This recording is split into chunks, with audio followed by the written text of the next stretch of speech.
Good morning students आज हमारा topic है position vector and displacement vector. आज हम स्टूडेंट्स पोजीशन वेक्टर और डिस्प्लेसमेंट वेक्टर के बारे में पढ़ेंगे। इससे पहले व्हाट इज वेक्टर और वेक्टर से रिलेटेड कुछ इंपॉर्टेंट डेफिनेशन हम पढ़ चुके हैं। स्टूडेंट्स, सबसे पहले पोजीशन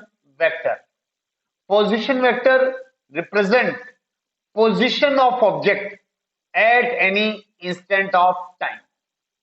स्टूडेंट्स, ये लीजिए, मान लीजिए at any time t, at any time t object is at p, object is at p। ये हम बात कर रहे हैं 2 dimension. Object is at p, then OP, vector OP is equal to vector R is called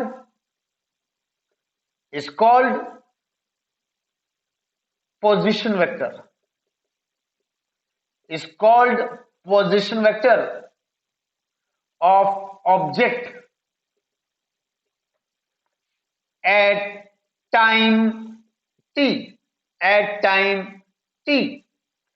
with respect to origin O, with respect to origin O। Students, अगर P के 2 dimension में अगर P के कोऑर्डिनेट्स x और y हैं, अगर P के coordinates x और y हैं तो मैं लिख सकता हूं xi प्लस yj, और मॉडुलस ऑफ वेक्टर R यानी modulus of position vector gives distance of object,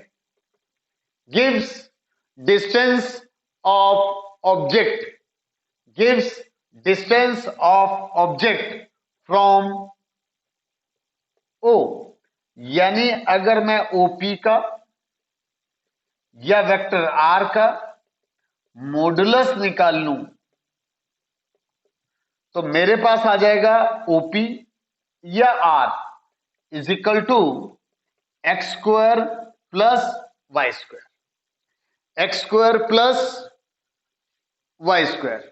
OP is equal to R is equal to root x square plus y square. Students, इस तरह से ये क्या है हमारे पास पोजीशन वेक्टर, और पोजीशन वेक्टर क्या बता रहा है? Position vector represent position of object at any instant of time. लेकिन अगर मैं 2D की जगह 3D ले लूं, अगर मैं 2D की जगह 3D ले लूं, ये लीजिए 3D का मतलब x एक्सिस, y एक्सिस और z एक्सिस। ये object P x y z, इसके कोऑर्डिनेट्स क्या होंगे? x y z। तो P at any time t object is at P। तो vector OP, this vector OP is equal to vector R is called, this vector OP या this vector R is called position vector, is called position vector at time t। और मैं इसको लिख सकता हूं plus, यानी क्या लिख सकता हूं? xi plus yj plus zk। Students, ये x एक्सिस है, ये y एक्सिस है, और ये हमारे पास क्या है? z axis. ये हमारे पास z एक्सिस है। तो इसको क्या कहेंगे हम? 3D में OP is equal to vector R is equal to xi plus yj plus z। अगर मैं इनका मॉडुलस ले लूं तो मेरे पास क्या आ जाएगा? तब मेरे पास आ जाएगा distance of object from origin, और तब हमारे पास OP is equal to R is equal to root x square plus y square plus z square. इस बारे में मैं पिछले वीडियो में आपको बता चुका हूं। ये वेक्टर है, पोजीशन वेक्टर है, और ये इसका मैग्नीट्यूड है, यानी ये एक स्केलर क्वांटिटी। जो आंसर आएगा वो क्या होगा, जो यहां पर आंसर आएगा लास्ट में, जो मैग्नीट्यूड है वो लास्ट में जो होगा वो क्या होगा, स्केलर क्वांटिटी होगा। स्टूडेंट्स, नेक्स्ट है displacement vector. Displacement vector represent how much and in which direction an object change position in given interval of time। यानी डिस्प्लेसमेंट वेक्टर बताता है how much and direction.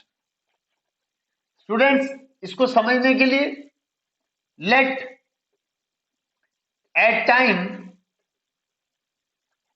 t1 object is at p।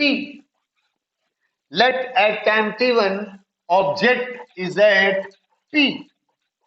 Let at time t1, आप देख लें, t1 time पर object is at p। ये लीजिए, at time t1, at time t1 object is at p whose position with respect to origin, whose position with respect to origin is p, जिसके coordinates x1 y1 और r1 क्या है, position vector. तो position vector OP या कह लो r1 क्या होगा, x1i plus y1j। At time t2 position of object is at q। यानी t2 टाइम के बाद ये ऑब्जेक्ट कहां पहुंच गया, q पर पहुंच गया, जिसका position vector with respect to origin o क्या है हमारे पास, r2, जिसका पोजीशन क्या है, q, और इसके कोऑर्डिनेट्स क्या हो जाएंगे, x2 y2। तो position vector OQ is equal to R2 is equal to x2y plus y2j। तो स्टूडेंट्स, डिस्प्लेसमेंट वेक्टर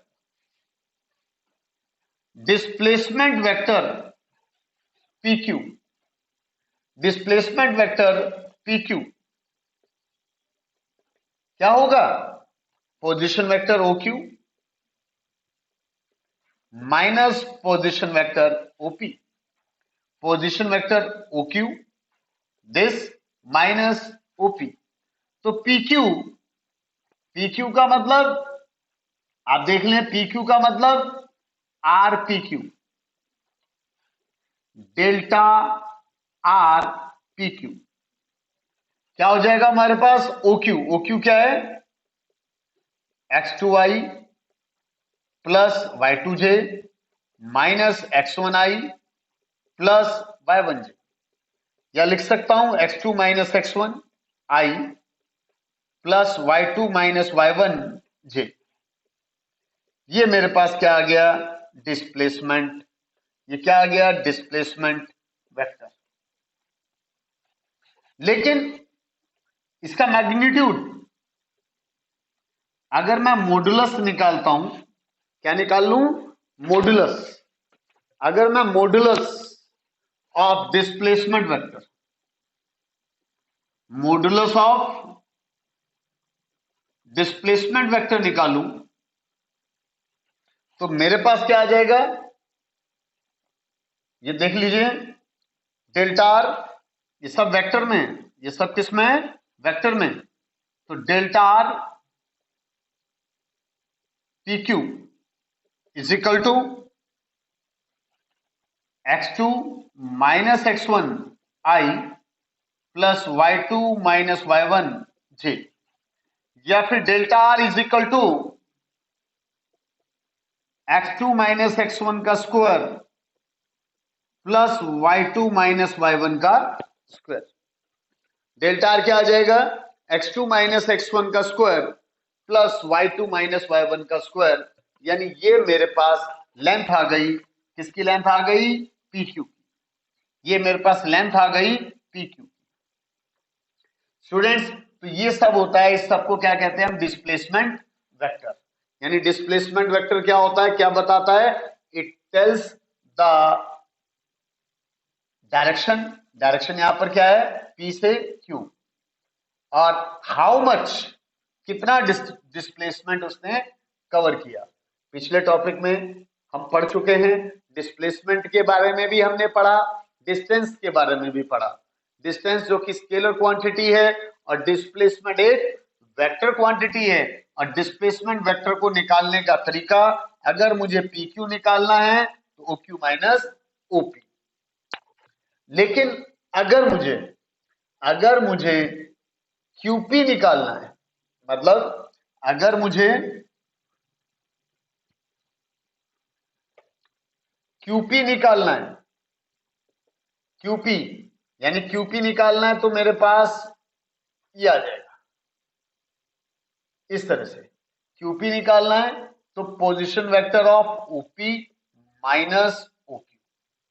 अगर QP निकालना है तो OP माइनस OQ, यानी मेरे पास देखो, मेरे पास OP क्या होगा? x1i plus y1j minus x2i plus y2j।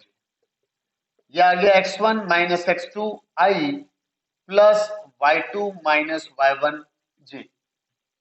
तो स्टूडेंट्स, ये सब जो कंसेप्ट हम यूज कर रहे हैं, ये हम अगले टॉपिक में पढ़ेंगे।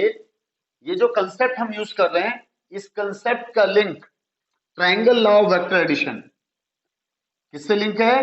Triangle law of vector addition. ये अगले टॉपिक में आएगा।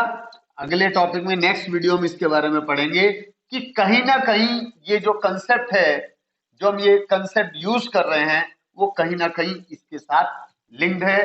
तो स्टूडेंट्स, इसका मतलब आपको पता चल चुका है कि डिस्प्लेसमेंट वेक्टर क्या बताता है। डिस्प्लेसमेंट वेक्टर क्या बताता है? Change in position of object in given interval of time. It tells change in position of object in given interval of time. तो स्टूडेंट्स, ये बहुत ही इंपॉर्टेंट, बहुत ही कंसेप्ट बेस्ड दोनों टॉपिक थे, पोजीशन वेक्टर और डिस्प्लेसमेंट वेक्टर। इनको आप अच्छी तरह से पढ़ें और कल मिलते हैं अगले टॉपिक के साथ। Students, thank you very much.